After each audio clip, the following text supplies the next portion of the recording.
A continuación, palabras de bienvenida de la directora nacional de posgrados, la doctora Gladys Proaño Reyes, PhD. Bienvenida, doctora. Muchísimas gracias, pues un saludo especial a quienes asisten en este momento a este acto académico organizado por la Dirección Nacional de Posgrados de la Universidad Regional Autónoma de los Andes. Reciban un atento saludo de parte del ingeniero Gustavo Álvarez Gómez, PhD, rector de la Universidad Regional Autónoma de los Andes, de la doctora Corona Gómez Armijos, PhD, vicerrectora.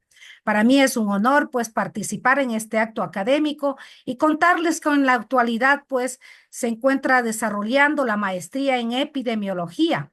Y precisamente es en esa maestría en donde se abordan estos temas de interés que el día de hoy se van a desarrollar. Así que muchísimas gracias y bienvenidos. Muy agradecidos a nuestra directora nacional. Muy acertadas palabras. El aprendizaje es un tesoro que le seguirá, vaya donde vaya, apreciado estudiante. A continuación, tenemos la intervención del doctor Carlos David Bastidas Hidalgo, decano de la universidad más grande del país, nuestra querida UNIANES. Muy buenas noches. Un saludo cordial, afectuoso a todos ustedes. Nuestra institución, en búsqueda permanente de la calidad académica y de la excelencia, organiza eventos científicos, académicos, como el de esta noche. No solamente me cabe el honor, sino que además el agrado personal de poder presentarles a una destacada, a una distinguida profesional ecuatoriana, por cuyos apellidos ustedes probablemente ya pueden deducir de qué parte de nuestra geografía proviene. Rodas Espinosa, naturalmente de Cuenca. Ella estudió en la Universidad de Cuenca, su pregrado, y realizó su posgrado en Chile, precisamente en la Universidad de Chile. Es una inmunóloga clínica que ha ejercido asistencialmente en varias clínicas y hospitales en el austral país, y además ha ejercido la docencia desde hace muchos años y ha compartido la actividad docente juntamente con la dedicación a la investigación científica en su área. Ella se dedica a la inmunología y ha sido la miembro fundadora de la Sociedad Ecuatoriana de Inmunodeficiencias Primarias y de los errores innatos del metabolismo. Obviamente ella también es una miembro activa de la Sociedad Ecuatoriana de Alergia, Asma, Inmunología. Les contaba que ha sido docente y actualmente ella imparte varias cátedras como inmunología, microbiología, fisiopatología en la hermana Universidad de la SUAY, destacada institución de educación superior. Ha ocupado múltiples cargos académicos, asistenciales en las instituciones mencionadas anteriormente, y no podían faltar sus publicaciones. Ha dejado un rastro con numerosas publicaciones, artículos científicos en su campo de especialización, y también ha sido coautora en por lo menos un par de libros que todos nosotros deberíamos algún momento leer. Ha sido ganadora de un concurso de investigación, es una conferencista frecuente en diversos eventos científicos y académicos como el de esta noche, y es también una revisora de una revista mexicana de alergia desde el año 2022. El tema que ella va a abordar esta noche, el que va a compartir con nosotros, indudablemente es trascendental. Nosotros fuimos testigos oculares, vivenciales, de lo que ocurrió en la última pandemia del COVID-19. La historia de la inmunología está ligada indefectiblemente al desarrollo tecnológico de las vacunas. En el siglo XVIII se inició con la llamada variolización, que consistía en la inoculación del suero de pacientes que habían estado infectados de la viruela bovina y que presentaban una enfermedad con características más leves que aquellos que tenían la viruela. Y eso permitió que Jenner hiciera una gran aportación que de hito en hito ha llegado en el siglo XXI al desarrollo de las vacunas a través del ARN mensajero, a las vacunas polivalentes, e indiscutiblemente la vacunación es hoy en día un procedimiento profiláctico que ha salvado muchas millones de vidas alrededor del planeta. Por ello, el tema es muy trascendente y quiero dar la bienvenida más calurosa a la doctora Claudia Rodas Espinosa, cuyos pergaminos son suficientes como para poner mucha atención a su conferencia. Una buena noche a todos ustedes y gracias por compartir este espacio académico. Muy agradecido a nuestro decano de la Facultad de Uniandes, la universidad más grande del país. La educación es el arma más poderoso que puede usar para cambiar el mundo. Nelson Mandela. Mi querida directora nacional de posgrados, doctora Gladys Proaño, se da la cordial bienvenida ya a nuestra ponente, la doctora Claudia Rodas. Bienvenida. Buenas noches a todos, muchas gracias por la invitación, muchas gracias por permitirme formar parte de Uniandes. Estoy muy orgullosa de poder colaborar con una universidad tan prestigiosa. Gracias a las autoridades por su presentación, señor decano, mucho gusto, muchas gracias. Doctora Gladys, como siempre un placer saludarle. A todos los asistentes, buenas noches. Vamos a hablar de un tema que es importantísimo desde el punto de vista de la salud pública y de la epidemiología, pero además es un tema que toca las almas y los corazones de las personas, ¿no? Porque estamos hablando de niños que necesitan dejar de padecer enfermedades, ¿no? Y a través de un procedimiento bueno, barato, efectivo, y que ha demostrado durante ya 200 años en que hemos manejado vacunas de la humanidad, que es definitivamente una situación que se debe proteger. Empecemos, es mucho lo que se puede hablar sobre vacunas, ¿no? Hay una tremenda cantidad de información y tenemos un módulo importante en la maestría de epidemiología sobre las vacunas, pero vamos a hablar en este momento, vamos a tener como digamos, un panorama general de la vacunación desde el punto de vista epidemiológico, más que desde el punto de vista inmunológico, ¿no? Es mucho lo que podemos decir, pero vamos a demostrar o a mostrar en realidad muchos datos sobre lo que significa la vacunación como procedimiento invaluable en salud pública y en epidemiología. Yo creo que podemos comenzar. Entiendo yo, ingeniero, que sí podemos compartir la pantalla, debo estar habilitada. No sé si se alcanza a ver, entiendo que sí, ¿verdad? Sí, mi doctora, sí se puede apreciar. Usted ya tiene todos los permisos para compartir y nada más un recordatorio, si me permite, apreciados estudiantes, de esta grabación. En lo posterior se va a cargar a las plataformas YouTube y a las redes sociales de nuestra querida Uniandes. Perfecto, entonces podríamos comenzar como hablando de este tema de la importancia de la vacunación en salud pública desde el punto de vista más bien epidemiológico, hablando de algunos datos y defendiendo la vacunación con todas las fuerzas que la epidemiología y la inmunología y la investigación a lo largo de tantos años nos han dado, ¿no? Empecemos entonces, por favor. Ahí estamos. Como bien decía el señor decano, que generosamente nos presentaba hace un momento, en realidad la vacunación está fuertemente ligada a la historia de la inmunología, ¿no? Y ya nos mencionaba este asunto empezamos siempre con esta frase, me permito recordar a un gran maestro que tuvimos aquí en la Universidad de Cuenca y en la Universidad de la SOAY, el doctor Edgar Rodas Andrade, que fue el fundador de nuestra Facultad de Medicina, fue ministro de Salud y fue el gestor del primer quirófano móvil del mundo, que en este momento sigue operando. que estaba siempre muy cercano a la salud pública, y él siempre nos decía que miremos la historia para saber hacia dónde caminamos. Eso nos decía a nosotros que éramos sus alumnos, sus discípulos, sus orgullosos discípulos. Desde ese punto de vista, siempre es bueno que cuando nos acercamos a un tema, lo revisemos desde la historia, ¿no? Y como bien decía hace un momento el señor decano, la historia de las vacunas sustenta la historia de la inmunología. En el año 1796 salió publicado el estudio de Edward Jenner, que era un médico rural inglés.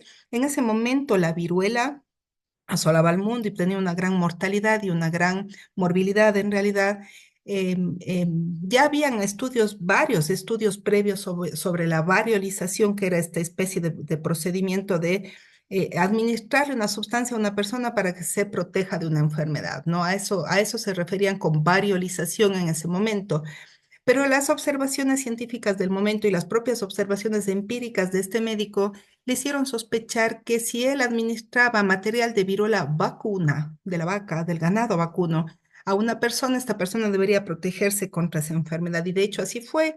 Y esta es la que pasa a la historia como la primera vacuna de la humanidad, ¿no? Por eso en esta diapositiva hemos hecho este paralelo entre la primera vacuna de la humanidad de Edward Jenner, vacunando al hijo de un empleado suyo. Ahí podemos pensar los conflictos éticos que deben haberse suscitado en ese momento. No sabemos cómo fue la reacción local, ¿no? No hemos leído esas descripciones en detalle, no las tenemos disponibles. Sin embargo, el niño se protegió de la viruela sistémica con compromiso cutáneo y con compromiso respiratorio grave.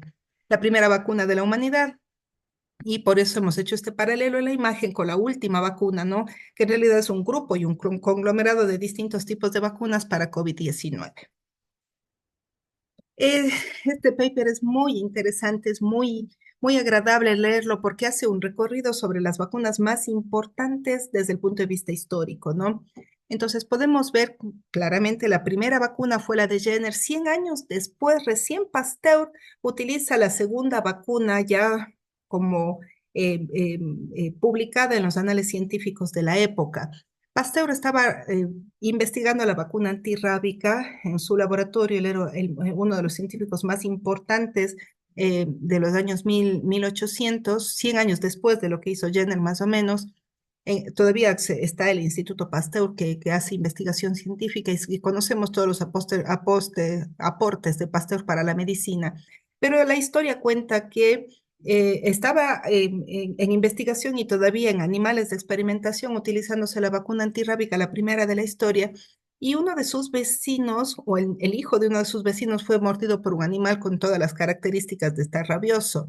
Así que le golpearon en medio de la noche con desesperación a la puerta y le pidieron que le administrara la vacuna al niño. No, al principio Pasteur se negó, terminó accediendo con el paso de las horas y de lo inminente de la infección posible del niño, que pudo haber tomado semanas hasta que haga la encefalitis rábica, pero todos conocemos las consecuencias de una encefalitis rábica, que es la enfermedad 100% mortal por excelencia una vez que llega al encéfalo. Entonces, se le administró la vacuna y el niño no hizo la enfermedad, a pesar de que el animal sí murió de rabia, ¿no? Entonces, esta es la segunda vacuna de la que tenemos evidencia científica que pasó a la historia como una vacuna efectiva. En lo posterior, ya en el temprano, en las primeras décadas del siglo XX, aparecen muchas otras vacunas importantísimas, pero destacamos esta de la foto. Ahí están Calmed y Goering, ¿no? Ninguno de los dos era médico. Pasteur era médico, Jenner era médico, pero Calmet y Goering no lo fueron. Sin embargo, ellos eran químicos y uno de ellos estaba dedicado, si no me equivoco, a la investigación veterinaria, pero lo que ellos hicieron fue tomar a Mycobacterium bovis, que es un Mycobacterium que antigénicamente se parece a Mycobacterium tuberculosis, y lo cultivaron y recultivaron en múltiples ciclos hasta que obtuvieron un bacilo inactivado, ¿no? Un bacilo vivo pero inactivado, que se llama bacilo de Calmette-Guerin y es el sustento de la vacunación antituberculosa actual, la BCG, que tenemos todos. Basta con que nos miremos nuestra región deltoidea derecha para que observemos la cicatriz BCG que deja esta vacuna de manera fisiológica y que es necesaria. Aparece también la vacuna en la misma época, la vacuna a virus vivo para la fiebre amarilla, la maravillosa pertussis, la vacuna antitosferina. En los años 30, 10 años después más o menos de que desapareció la la epidemia de la gripe española en la Primera Guerra Mundial, ya aparece la primera vacuna antiinfluenza, ya está 100 años con nosotros, casi 100 años la vacuna antiinfluenza. Y en lo posterior ya para difteria, perdón, sí, para difteria y para tétanos, los dos toxoides con los que todos estamos vacunados hasta la actualidad, como podemos ver, son vacunas relativamente, o de hecho antiguas, ¿no? Porque estamos hablando de casi 100 años, 80 años de existencia y que nos seguimos administrando todos. En los años 50, en la posguerra, ya después de la Segunda Guerra Mundial, pues, significó una revolución para la medicina, ¿no? Tenemos todo lo que significa la aparición de la penicilina, de los corticoides, de la streptomicina. Los antibióticos aparecen en esta época, eso cambió la historia de la medicina, los corticoides también.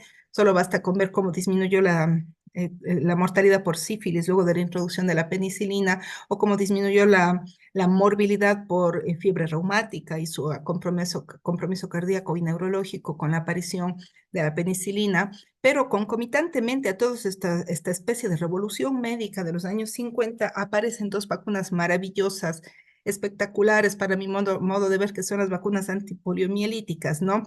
Y ahí podemos ver en a Sabin, ¿no es cierto? Y a Salk, que está en la derecha sería de la diapositiva está Salk, que son los dueños o los autores de la investigación de las vacunas, la vacuna Sabin o la vacuna oral a virus vivo para la poliomielitis, y para Salk la vacuna a virus inactivado para poliomielitis, que es la parenteral, ¿no? Ellos fueron rivales científicos en la época y había una especie de carrera loca por ver quién sacaba al mercado primero su vacuna. Salk sacó primero la vacuna inactivada, pero al poco tiempo la vacuna de Sabin, cuando salió, se apoderó del escenario mundial porque era una vacuna virus, o de hecho es una vacuna virus vivo, todavía la utilizamos en una dosis en las Américas, y la gracia es que inducía o induce inmunidad poblacional. Eso significa que no solamente se benefician las personas que están vacunadas directamente, sino que por ser una vacuna oral se elimina por las heces el virus vacunal y eso inmuniza a las personas que ingieren agua contaminada con heces humanas. Entonces, este hecho complejo de la transmisión de enfermedades por vía fecal oral fue una ventaja, paradójicamente, cuando se trató de ingerir el virus vacunal en agua contaminada, ¿no? Eso inmunizó a la población no vacunada y por lo tanto se convirtió en una vacuna que fue un pilar fundamental para la disminución dramática de la poliomielitis, que sabemos que es una enfermedad invalidante importante, ¿no? Entonces, como podemos ver, en lo posterior ya aparecen las vacunas para bacterias como la antineumocócica, la antimeningocócica, la anti-Haemophilus influenza y otras vacunas importantísimas en la mejoría de la vacuna antiinfluenza. Luego ya aparece la vacuna recombinante para hepatitis B, para cólera, para la toxina pertussis, etcétera, ya la vacuna acelular antipertussis, etcétera. Entonces, en la segunda década, perdón, en la segunda mitad del siglo XX, ya se alcanza como un boom en la aparición de vacunas importantísimas y empieza ya la meta de la vacunación a la mayor parte de la población humana. Aquí vamos a hablar de algunas vacunas y he querido poner nada más el futuro de la vacunación antiinfluenza, que todos sabemos que la influenza ha sido responsable de las últimas pandemias importantes. La última la pandemia influenza fue la gripe H1N1 que apareció en México en el año 2009 y que rápidamente se diseminó. No tuvo las implicaciones de la pandemia que acabamos de ser testigos todos, pero más o menos cada 10 años en la historia hemos tenido pandemias de influenza importantes, ¿no? Y bueno, las últimas tres producidas por coronavirus han estado como llevando la batuta en investigación y en las atenciones de la Organización Mundial de la Salud, pero eso no quiere decir que el virus influenza nos deje tranquilos, así que estamos, como ustedes pueden ver aquí, una perspectiva histórica desde los años 30 hasta los años 70, el desarrollo de los distintos tipos de vacunas antiinfluenza, y actualmente sabemos que nos tenemos que vacunar anualmente para influenza, ¿no? Porque las cepas cambian anualmente, tienen cambios antigénicos menores una vez al año y cambios antigénicos mayores cada 10 años, y por eso la aparición cada 10 años de las pandemias. La idea es caminar hacia una vacunación universal antiinfluenza para evitar tener que vacunarnos tan seguido, ¿no? Porque eso implica costos e implica alteración en el esquema, porque no todo el mundo acude a vacunarse anualmente. Entonces, solamente para tener una perspectiva de que también van a haber cambios en el futuro no muy lejano de la vacunación antiinfluenza y que tenemos que estar pendientes de los virus de influenza, porque si es que la última pandemia influenza fue en el 2009, habríamos esperado una alrededor del 2020 o 2019 o 2022 tal vez, pero se ha retrasado. Y asumimos que ese retraso en la aparición de esa pandemia antiinfluenza se debe precisamente a que estuvimos aislados, encerrados y con mascarilla debido a la otra pandemia por el coronavirus, ¿no? Eso no quiere decir que este virus nos haya dejado tranquilos, hay que estar pendientes del virus de influenza. Y aquí he querido poner algunos conceptos que ya no caben, no me cabe mayor duda de su importancia y por eso estamos citando a la Organización Mundial de la Salud, ¿no? Me permito leérselos para que lo tengamos claro. Dice que la vacunación es una forma, me parece demasiado gráfica esta descripción, sencilla, inocua, después vamos a documentar esto, y eficaz de protegernos contra enfermedades dañinas antes de entrar en contacto con ellas. Las vacunas activan las defensas naturales del organismo. Esto está dirigido a público general, como notan, ¿no? No a público sanitario. Las vacunas activan las defensas naturales del organismo para nosotros, del sistema inmune, para que aprendan a resistir a infecciones específicas y, bueno, dice, fortalecen el sistema inmunitario. Desde el punto de vista inmunológico, esto no es tan real, pero está dirigido al público general que lee la página de la Organización Mundial de la Salud. Ya desde el punto de vista de salud público, dice que la inmunización es un componente, he subrayado los datos más importantes, es un componente esencial de la atención primaria en salud, que sabemos que la atención primaria en salud es el pilar de la salud mundial actualmente, y esto es importantísimo, es un derecho humano incuestionable. Yo no le puedo negar vacuna a un niño por una creencia personal de cualquier naturaleza que venga desde el personal sanitario. No puedo hacerlo, es un derecho humano incuestionable y una de las mejores inversiones económicas en salud. Inversión, no gasto, inversión en salud. Las vacunas son también esenciales para prevenir y controlar los brotes de enfermedades infecciosas, apuntalan la seguridad sanitaria mundial, acabamos de ser testigos de ello, y serán un instrumento vital para luchar contra la resistencia a los antimicrobianos. Por supuesto, la resistencia a los antimicrobianos es un problema médico y de salud pública muy importante actualmente. Pero si nosotros vacunamos gente y le mantenemos sana desde el punto de vista de salud respiratorio o digestivo, evidentemente vamos a evitar complicaciones bacterianas que impliquen necesidad de uso de antibióticos y por lo tanto, entre menos antibióticos usemos porque tenemos una población con prevención de otro tipo de infecciones, tenemos una herramienta fundamental para la lucha contra la resistencia a los antibióticos. Así que va mucho más allá de prevenir las infecciones, como podemos ver.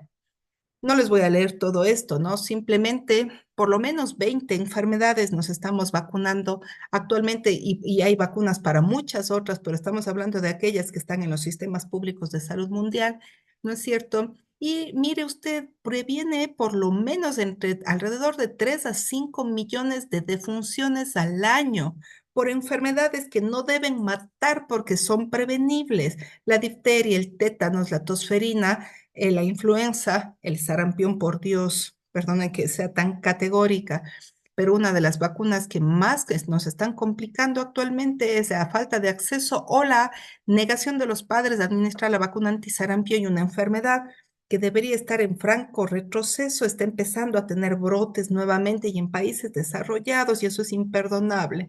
Hablaremos de eso un poco más adelante. ¿Ya? Ahora, desde los años 80 hasta el 2019 o la primera década del siglo XXI, la vacunación estaba en franco ascenso. La cobertura de vacunación estaba altísima a nivel mundial, incluyendo a nuestros países menos favorecidos. Pero desde antes de la pandemia y mucho más con la pandemia por SARS-CoV-2, la meta ha ido, no, si bien no descendió francamente antes de la pandemia, se estancó. como que se alcanzó una meseta y los países no lograban que sigan subiendo las coberturas de vacunación. Y ese panorama empeoró mucho con la pandemia que acaba de darnos, que acaba de afectarnos, ¿no? Si entramos a la página de la Organización Mundial de la Salud, estas son las noticias más importantes que encontramos. Podemos ver en mayo o julio de este año, ¿no? En el año 2023 se ha estancado la inmunización infantil, ¿no es cierto? Eh, em, también podemos ver cómo se está luchando porque podamos empezar a utilizar la vacuna antipaludismo en el África, que es una enfermedad importante. Hay mucha investigación y hay estudios en fase 3. Se están probando estas vacunas. Aparentemente es una vacuna segura, la vacuna antipalúdica, pero es una vacuna que todavía no está disponible para el público general, ¿no? Entonces, en el fondo, todos los esfuerzos de la Organización Mundial de la Salud en muchos ámbitos tienen mucho que ver con la vacunación. Y si hablamos de datos, no podemos dejar de hablar de estos datos, ¿no? 3 millones de muertes de niños al año evitamos con la vacunación a nivel mundial. La esperanza de vida con una vacunación eficiente de parte de todos los países implica aumentar la esperanza de vida entre 10 a 15 años. Es una barbaridad, son indicadores dramáticos, ¿no? Y no solamente hablamos del beneficio individual, sino del beneficio colectivo por el concepto de inmunidad de rebaño, ¿no? Y por supuesto que si vacunamos a niños e impedimos que se enfermen, logramos un beneficio inmenso para ese niño y para sus familias, pero también para su comunidad. También abaratamos costos en su sistema de salud y esos fondos se pueden utilizar para otros esfuerzos en salud, porque sabemos que los fondos siempre son escasos, etcétera. ¿No es cierto? Y hay un dato que llama mucho la atención. Mire, que podríamos, por un costo de $30, vacunar a un niño con el esquema vacunal completo, ¿sí? En el primer año de vida. Eso significa que con $1 millón podríamos salvar 3.300 vidas. Ya, de manera que si un país invierte $1 millón, que hablando en indicadores macro no es tanto, estamos salvando alrededor de 3.000 vidas anualmente. Sí, para tener una idea de que la inversión no es tan alta, ¿no? Y otra cosa que es importantísima, si hablamos un poco de equidad, que es un concepto que no podemos dejar de tocar cuando hablamos de vacunación, es que los quintiles que más se favorecen con la vacunación son los más bajos, ¿sí? Porque son la gente que es más vulnerable a las infecciones y es la gente de quintiles más bajos, hablando económicamente, la que es no solamente más vulnerable, sino la que tiene menos acceso al sistema de salud para poder tratar, diagnosticar apropiadamente esa infección. De manera que si vacunamos a los quintiles más bajos, hay que vacunar a todo el mundo, ¿no? Pero si hablamos de equidad y ponemos atención en los quintiles más bajos, tenemos que tener claro que la enfermedad empobrece.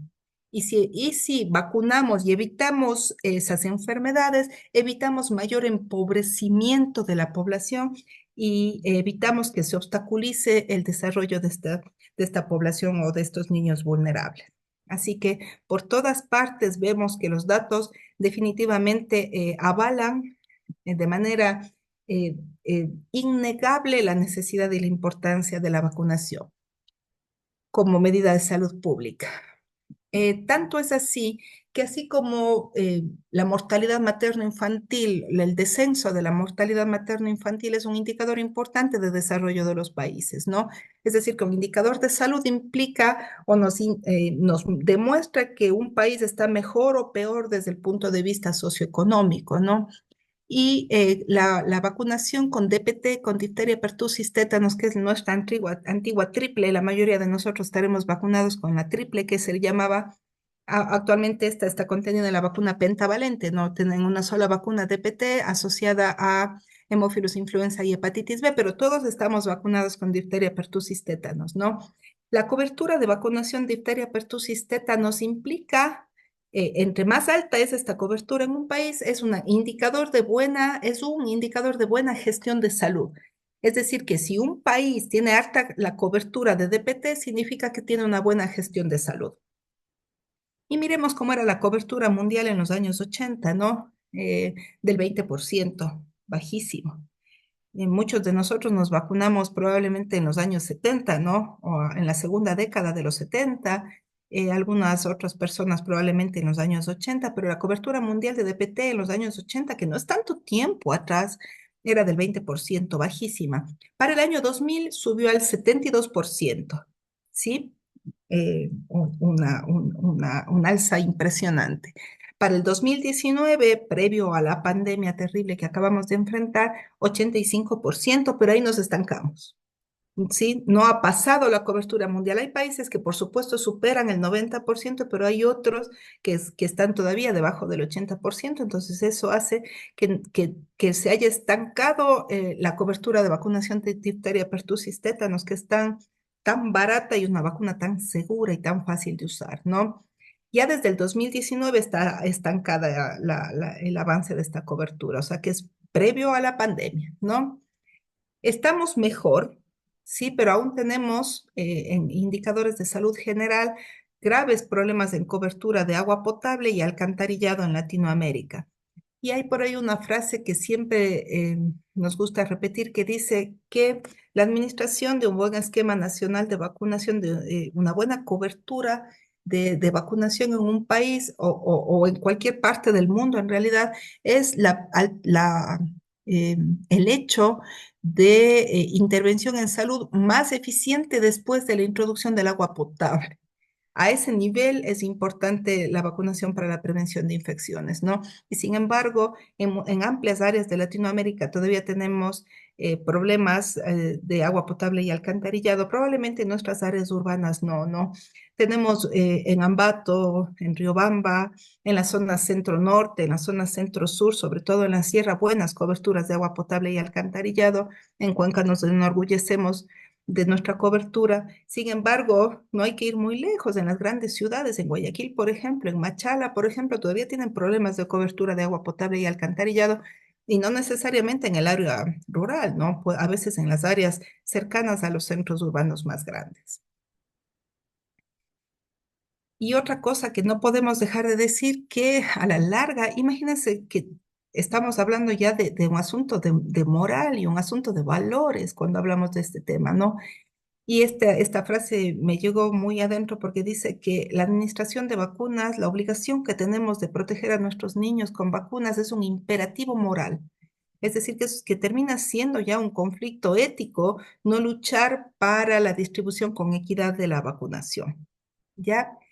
Eh, em, Se llamó a la primera década de los años 2000, entre comillas, la década de las vacunas. Hubo un trabajo mancomunado a nivel internacional con la intervención incluso de algunos filántropos como Bill Gates, que todos conocemos, que se puso en la tarea de trabajar en tres puntales para favorecer la vacunación a nivel mundial. Se trabajó duro para el fortalecimiento de la investigación, sobre todo en las vacunas que estaban en fase 3.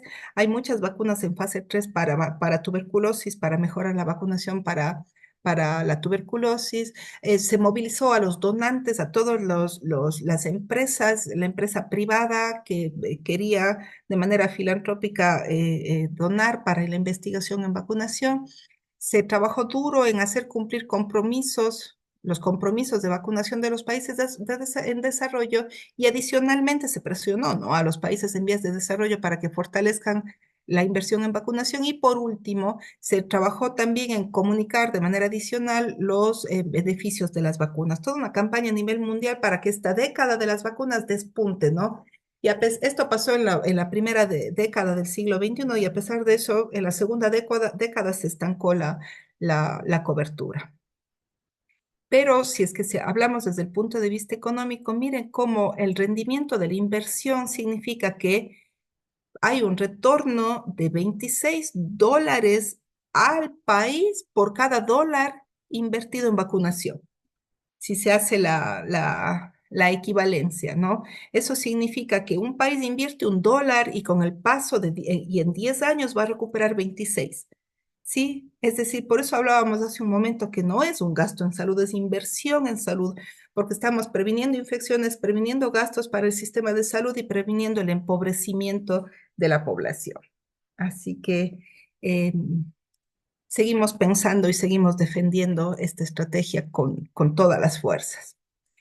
Las vacunas contribuyen a la reducción de de la pobreza, porque si un niño no tiene infecciones, puede lograr su desarrollo pleno, por supuesto, con acceso a educación también, ¿no? Y con otras intervenciones en salud.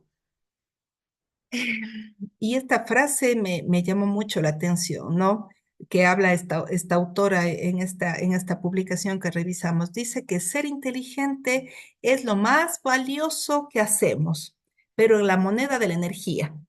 ¿Ya? Por lo tanto, hablamos de la moneda de la energía utilizada para el desarrollo cerebral. Quiere decir que si es que alcanzamos un desarrollo pleno, porque las infecciones son la causa más importante que causan variación global de la inteligencia humana, ¿sí? Entonces, si es que mantenemos a los niños lo más alejados posibles de infecciones graves, porque no le vamos a poder alejar de otras infecciones que de hecho son necesarias, para el desarrollo de la microbiota y del sistema inmune. Pero si le mantenemos alejado de la tuberculosis, de la difteria, del tétanos y de otras infecciones como las eruptivas, como el sarampión, por ejemplo, que es de las más graves de las eruptivas, significa que estamos invirtiendo en el desarrollo de la inteligencia y por lo tanto eso se va a traducir en el futuro en niños productivos, ¿no es cierto? Y en desarrollo, que es lo que estamos buscando en última instancia.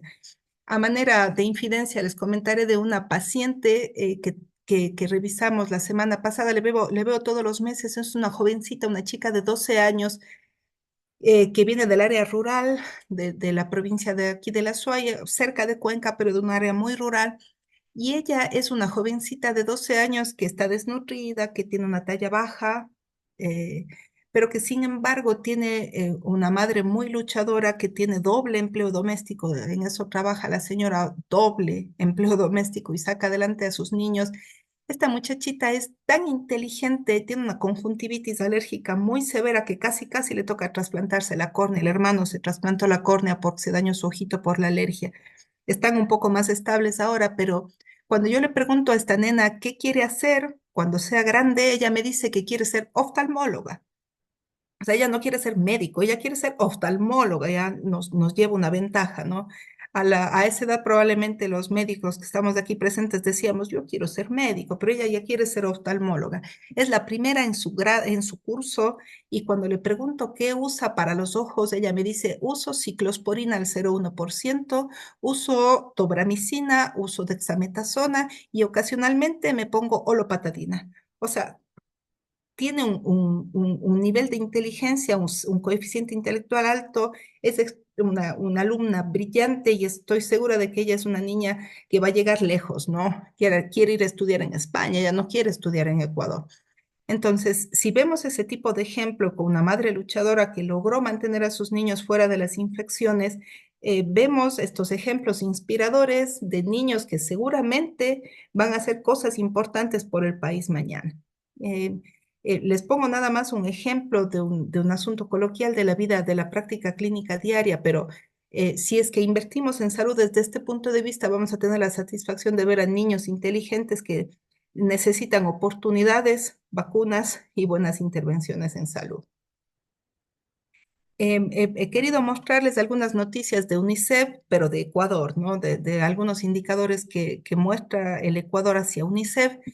Y hace poco tuvimos una campaña de vacunación de polio, sarampión y rubiola, ¿no es cierto? El año pasado, más del 90% de los niños en Ecuador alcanzaron esta vacunación, de manera que tenemos una muy buena cobertura para estas tres enfermedades: poliomielitis por ser invalidante, sarampión por tener compromiso respiratorio y eventualmente neurológico en el futuro, y rubiola, por lo que sabemos que tiene mucho que ver con malformaciones congénitas, así que es indispensable la vacunación para la rubiola también. Cuando afecta a una mujer embarazada, las consecuencias son gravísimas. La extensión de la campaña de vacunación y otros indicadores más de salud reportados por el Ecuador a UNICEF. Así que yo diría que nuestros indicadores no son precisamente malos, más bien diría que tenemos buenas coberturas, pero estamos empezando a ver ciertas situaciones de negación de vacunación que nos preocupa.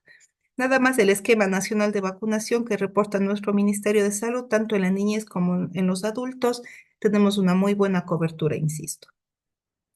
Algunos pequeños datos sobre la cobertura. Nada más he elegido unas pocas vacunas para que veamos cómo han bajado las prevalencias de las enfermedades luego de la introducción de la vacunación. Esto es BCG, ¿no? Veamos entonces, el gráfico no está a colores, está en escala de grises, pero aquí tenemos a nuestro pequeñito Ecuador que tiene una cobertura de administración de BCG que supera el 90%. ¿Sí? Miremos nuestro hombro derecho, ahí está la cicatriz BCG. Así que tenemos buena cobertura a diferencia de lo que pasa en Perú, por ejemplo, a diferencia de lo que pasa en Colombia, por ejemplo. Bueno, ya sabemos que en Europa y en Estados Unidos ya no se administra BCG, ¿no? Sin embargo, la cobertura de BCG es buena en el país, pero no hemos logrado bajar la prevalencia de la tuberculosis, porque esta es una vacuna muy especial que nos protege contra las formas graves de tuberculosis, pero no precisamente contra la tuberculosis pulmonar pura, ¿no? Miremos lo que pasa con la difteria en la región de las Américas entre los 80 y el 2018. Miremos cómo ha bajado dramáticamente, las flechas lo indican en la región de las Américas, la prevalencia de difteria después de la vacunación. Le digo con honestidad que en los años 90 hubo un pequeño brote de difteria en Cuenca y hubo unos pocos casos, ¿no? Pero en la práctica clínica yo nunca he visto una difteria. Tampoco he visto un sarampión, afortunadamente, a pesar de que tuvimos un brote de sarampión en el 2012 que precisamente se originó en la hermana provincia de Tungurahua, ¿no? Sin embargo, están empezando a aparecer casos. Y esto es tosferina, ¿no? Esto sí hemos visto. Yo creo que la mayoría de nosotros todavía por ahí hemos visto una tosferina, pero como podemos ver, el descenso de los casos entre los 80, miremos nada más las prevalencias, pues entre los 80 y la segunda década de los 2000 también es dramático con la buena cobertura de vacunación y el toxoide diftérico es una vacuna muy segura y muy barata. Esta foto histórica es interesantísima, es algo que ninguno de nosotros ha visto probablemente, pero este era el compromiso respiratorio de la poliomielitis. Sabemos que la poliomielitis produce un problema motor, ¿no? Produce un problema en la conducción y produce parálisis en la musculatura. Sin embargo, claro, las secuelas de poliomielitis que vemos ahora en pacientes de tercera edad que no recibieron vacunación en su momento son secuelas motoras en extremidades inferiores con alteración para la marcha, pero en los casos más graves de poliomielitis producían alteración de la musculatura respiratoria y se necesitaba el famoso pulmón de acero, que era no un ventilador mecánico mismo, sino era una máquina a presión que hacía que se contraiga la musculatura respiratoria torácica alterada. Y así se trataba a los niños con los famosos pulmones de acero. Esto es una foto de 1956 con una de las últimas epidemias de polio antes de que se alcancen coberturas importantes de la vacunación antipoliomielítica con la IPV y la OPV. Tras la introducción de la Sabin y de la Salk, ha habido una disminución del 99% de los casos. Sí, esta perspectiva histórica está publicada en la revista chilena de infectología, aquí está el gráfico que les quería mostrar. Miremos cómo para el año 2017 ya prácticamente no se reportan casos de poliomielitis. Hay mil cosas más que podríamos hablar sobre este tema, pero he querido dar un panorama general de la importancia y de la necesidad de la vacunación y llamamos a la reflexión al respecto. No sé por qué. Quería mostrar un par de diapositivas, voy a ver qué pasó aquí, un par de diapositivas sobre la seguridad en la administración de las vacunas, que es importantísimo. Hay una publicación del año 2020, no, primero una publicación del año 2017, que es un metaanálisis enorme que incluyó en realidad 10 estudios, ¿no? 10 estudios de corte y 10 estudios de casos y controles. Y entre los 20 estudios que incluyó este metaanálisis, se analizaron más de 12.000 personas vacunadas y se hizo la correlación y un análisis estadístico muy robusto y muy bien hecho sobre la correlación de la vacunación con el famoso autismo, ¿no? Que es una enfermedad neurológica, una condición neurológica en realidad, que es un espectro complejo de manifestaciones de alteraciones de socialización y de otras situaciones más. No hay ninguna evidencia científica potente. Este es el metaanálisis más importante publicado en el tema, que muestra de manera objetiva, estadística, robusta y definitiva que no hay relación de la administración de vacunas con la aparición de autismo. ¿Sí? Esa es una situación que no está confirmada y que más bien está descartada por la evidencia científica actual. Es avasalladora la cantidad de evidencia que hay al respecto. Sin embargo, este es el metaanálisis que citamos porque es el más importante que se ha realizado y es relativamente reciente. Por otra parte, hay una publicación asimismo muy robusta y muy importante que es un conglomerado de metaanálisis. O sea, se analizaron más de 60 metaanálisis para estudiar la seguridad global de las vacunas. Lo primero que les mencionaba era la relación de las vacunas con el autismo, que está descartada, pero ahora esta otra publicación inmensa conglomera más de 60 metaanálisis y sobre seguridad global de las vacunas y siguen siendo tremendamente seguras, más allá de los efectos colaterales que todos experimentaremos cuando nos vacunemos. Finalmente, respecto a vacunación anti-COVID, porque para vacunación anti-COVID podríamos hacer un seminario completo, no solamente una charla. Lo que podemos decir a la luz de la evidencia actual es que la vacunación anti-COVID nos salvó a la humanidad de una de las pandemias más graves que hemos sufrido. No es la más grave, una de las más graves, porque la que tuvo mayor mortalidad fue la gripe española alrededor de la Primera Guerra Mundial, en la segunda década del siglo XX. Fue necesario, vamos a tener que lidiar con efectos colaterales, por supuesto, probablemente sí, pero era necesario hacerlo y los problemas que podrían venir de la mano de la vacunación tendremos que asumirlos como humanidad, como ciencia, como instituciones públicas de salud mundiales, nacionales, regionales, pero era necesario hacerlo y estaremos vigilantes para que podamos seguir logrando protegernos de las infecciones de este tipo. A manera de conclusión, la vacunación, más allá de una estrategia de salud, es un derecho ineludible. Es una estrategia segura, eficaz y eficiente por la evidencia científica publicada, no porque lo digamos nada más con palabras. Es una meta de desarrollo de los países, así que siempre invitamos a trabajar mancomunadamente por esta estrategia de salud. Vamos a terminar citando a Oscar Arias. Él es 2 veces presidente de Costa Rica y como todos sabemos fue Premio Nobel de la Paz. En el año 2000 es una persona que ha apoyado siempre las estrategias de salud preventiva y ha trabajado siempre con la OMS al respecto. En el año 2009 puso esta frase que a mí me llama mucho la atención. Dice que hay en los libros de historia, este párrafo en realidad, hay en los libros de historia palabras aterradoras como rabia y viruela. Y es probable que en el léxico de nuestros nietos carezca por completo de expresiones como sarampión y rubiola. Debería. Esto se lo debemos, mire usted, a científicos brillantes y a políticos responsables. La razón por la que millones de personas contraen tétanos o tuberculosis no es médica, sino política. Es falta de gestión, ¿no? Ojalá que pongamos cada quien nuestro pequeño esfuerzo en la obra descomunal de preservar la vida y se lo debemos a los hombres y mujeres que padecieron ya estas infecciones. Y se lo debemos sobre todo a los millones de niños sin nacer que esperan que les construyamos un mundo más sano para vivir. Lo dijo un premio Nobel de la Paz, ¿no? Que trabaja en el tema. Esos son los mensajes que queríamos compartir con ustedes. Muchas gracias por su atención.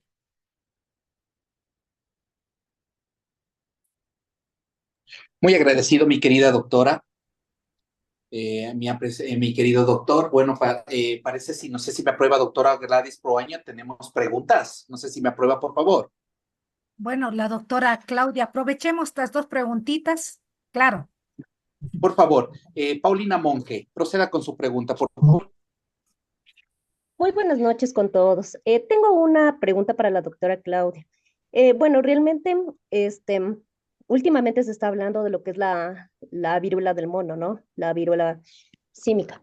Entonces, me gustaría a mí saber, sobre los principales beneficios que se podrían aportar lo que es esta vacuna contra la viruela para nosotros y quiénes nomás se podrían vacunar, quiénes estarían, o sea, son los posibles que puedan acceder a esta vacuna, las principales personas, beneficiarios, un grupo prioritario tal vez.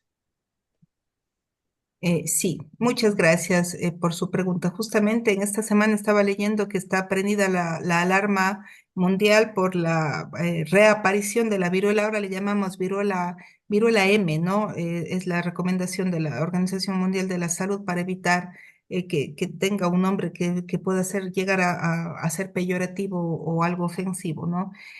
Para viruela M, bueno, hablemos en general, primero hablemos de la viruela, ¿no? Una de los éxitos o el éxito más importante de la Organización Mundial de la Salud de la historia fue haber erradicado la viruela gracias a a una campaña de vacunación importante, a que era a un solo serotipo, a que la presentación clínica era demasiado notoria y eso hacía que podamos aislar a los casos en el momento en que ya estábamos haciendo cercos epidemiológicos, etcétera. Entonces, después de que ha sido la única enfermedad que la Organización Mundial, la viruela humana, digo, Mundial de la Salud pudo erradicar de la faz de la Tierra, empieza a aparecernos esta variante, que es una variante menor, ¿no? De un virus que produce una enfermedad menos severa, pero el compromiso respiratorio y el compromiso cutáneo pueden ser un problema. Desde ese punto de vista, la vacuna está indicada para población general, ¿no? Evidentemente, los grupos de riesgo, como las personas que tienen ciertas alteraciones como enfermedades crónicas, deben ser vacunadas con prioridad. El personal sanitario, por supuesto, todos nosotros, la mayoría de nosotros que somos personal sanitario, también deberíamos estar vacunados, pero si es que es posible vacunar a la población general, sería lo ideal. Vamos a ver en las próximas semanas tendrán que salir lineamientos nuevos de la Organización Mundial de la Salud y de la Organización Panamericana de la Salud para ver cómo nuestros gobiernos se van a movilizar al respecto y qué indicaciones definitivas van a haber. Pero deberíamos, si es que hay una campaña de vacunación dirigida al público general, insto a que nos vacunemos, porque nosotros ya no estamos vacunados para viruela. Sí, yo me vacuné probablemente a finales de los años 70 cuando era una niña o una bebé, y no tengo vacuna para viruela, ¿no? Así que la mayoría de nosotros no estamos vacunados, no tenemos, hay una alta reactividad cruzada entre los dos virus, el humano y el símico. Por lo tanto, la gente que alcanzó a vacunarse para viruela, perfecto, pero nosotros que ya probablemente no estamos vacunados, deberíamos acceder a la vacunación.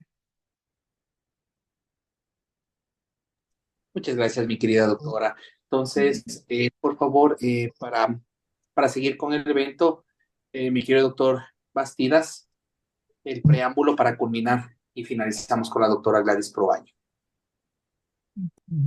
Bien, hemos escuchado con muchísimo interés el curso de esta exposición. Quiero destacar que ha sido brillante por la forma de comunicarnos, por los datos presentados y por ese hermoso recorrido histórico que nos conduce simplemente a la conclusión de que la vacunación es uno de los recursos disponibles para la humanidad y que debería tener acceso todas las personas y especialmente los niños. Lo ha clarificado muy bien. La lista de las enfermedades de las cuales nos hemos probablemente librado, eh, los millones de vidas que se han salvado y todos son más de 20, y probablemente esa lista se incrementará en el futuro con la emergencia de estos nuevos microorganismos. A nombre de nuestra universidad, de nuestra facultad y por supuesto de la dirección de posgrados, queremos agradecerle, doctora Claudia Rodas, por su brillante participación. Esperamos que esta no sea la primera, por lo menos para mí, sino una de las muchas intervenciones, porque esto es un verdadero aporte para nuestros programas de maestrías, para nuestros programas de posgrados. Bueno, muchísimas gracias. Yo solamente para ratificar, pues, el agradecimiento a nuestra querida profesora, la doctora Claudia Rodas Espinosa, quien es, pues, nuestra profesora estrella, pues, de la maestría en epidemiología, mención enfermedades infecciosas, ¿no? En esta maestría que dura un año, en la actualidad ya estamos desarrollando, hemos tenido una convocatoria bastante importante porque en la misma se abordan temas, digamos, asignaturas de gran interés como la inmunología, la microbiología y parasitología, nosología e infectología, epidemiología y control de infecciones, competencias y habilidades del infectólogo. También lo que es el diagnóstico de enfermedades infecciosas, shock séptico, ¿sí? Infecciones en pacientes de riesgos, casos clínicos, investigación aplicada a enfermedades infecciosas. Y todas estas asignaturas dictadas por profesionales de gran valía con amplia experiencia tanto en la docencia como en el campo profesional. La doctora Rodas, pues es una muestra de nuestros profesores que prácticamente forman a los profesionales en este campo de la salud. Así que nuevamente, muchísimas gracias, doctora Claudia Rodas. Muchísimas gracias, doctor David Bastidas, decano de, de la Facultad de Medicina de la Universidad Regional Autónoma de los Andes y a quienes se han unido a este evento académico. Agradecemos sobremanera y les invitamos también a que digamos, se registren en el link para recibir el respectivo certificado. Muchísimas gracias y hasta una nueva oportunidad. Hasta pronto. Muy Muchas agradecido, gracias. doctora. Muy agradecido, doctor. La doctora Claudia Rodas tiene las felicitaciones en el chat de una excelente ponencia, no solo como docente, no solo como ponente, como persona, porque ya la hemos tenido aquí. A nombre de nuestras principales autoridades, nuestro principal, el doctor Gustavo Álvarez Gómez, la doctora Coronita Gómez, un abrazo fraterno. Linda noche. Buenas noches, gracias.